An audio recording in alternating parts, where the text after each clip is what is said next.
Vamos brigar para a segunda apresentação de lesão cística, chamada lesão cística serosa.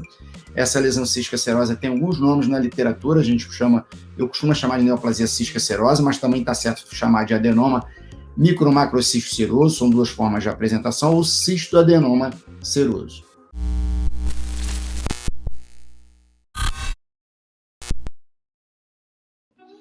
Bom, como a gente está vendo muito ecoendoscopia, eu coloco isso para vocês. Se no primeiro a gente viu uma modificação de epitélio, que gerava de displasia a carcinoma, se tinha mucina, aqui quando biopsia, o que eu tenho que procurar lá no laudo do colega que fez ecoendoscopia é um epitélio rico em glicogênio, é um marcador histológico desse tipo de tumor.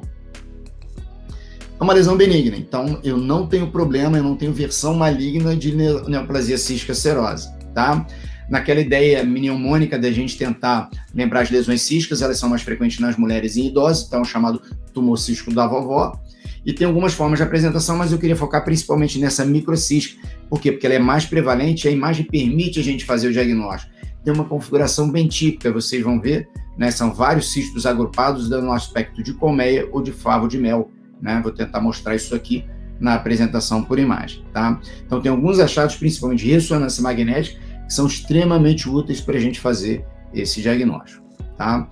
Geralmente são os pacientes assintomáticos, né, doença associada, von Hippel-Lindau pode ter esse tipo de lesão com maior frequência. Então, naquela ideia de configuração morfológica, na realidade, a ideia da lesão microcística serosa são vários pequenos cistos agrupados, dando esse aspecto de colmeia ou favo de mel, tá? Então, a gente observa aqui, ó, múltiplas lesões císticas agrupadas, dando um aspecto meio heterogêneo, né? Parece, ó, vários cistozinhos agrupados, e se forçar um pouquinho a barra, parece que eles confluem para uma região central, onde eu tenho foco, tá vendo? Esse foco descrito é de cicatriz central. Ele não é muito prevalente, mas ele tem muita especificidade diagnóstica, ok? Quando ele está presente, o índice de suspeição vai lá para cima para a lesão cística serosa, tá? Novos exemplos aqui, todos eles eu quis destacar a presença da cicatriz central, essa aqui inclusive aqui com realce pelo meio de contraste venoso, tá? Mas uma ideia de lesão cística, né, com uma heterogeneidade típica, com aspecto de múltiplos septos internos ou favo de mel barra colmeia. Às vezes, esses cistos, eles não são tão pequenininhos. Observe aqui que eu tenho cistos maiores, né? É por isso que tem versões que a gente chama de oligocística ou macrocística. Bom, apesar de ter essa versão e ser lesão cística serosa, o grande problema é que aqui a gente abre um leque de diagnóstico diferencial. Enquanto aquela apresentação em colmeia é bem típica e eu banco o diagnóstico por imagem, aqui eu não consigo bancar.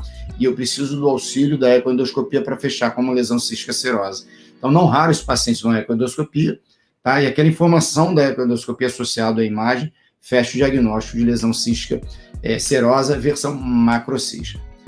Apesar de não ter malignização, gente, ele tem um problema. Por quê? Porque ele começa a crescer de uma forma exponencial, não se sabe muito bem por quê, a partir de 4 centímetros. Então, é uma lesão que tem uma taxa de crescimento baixa, 0,12 centímetros ao ano, e alguns artigos que colocam que quando ele atinge a 4 centímetros, tem aumento exponencial desse crescimento anual, indo a quase 2 centímetros ao ano, 1,98 centímetros ao ano.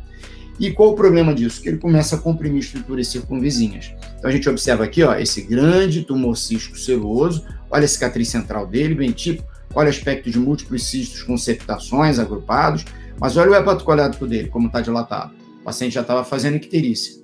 Mais um exemplo aqui, ó, olha a dilatação do ducto viço. Esse paciente aqui certamente está evoluindo com uma pancreatite crônica. Pode estar fazendo diabetes mellitus, pode estar fazendo esteatorreia, pode estar fazendo algum grau de icterícia, eventualmente pode fazer colangite, tá?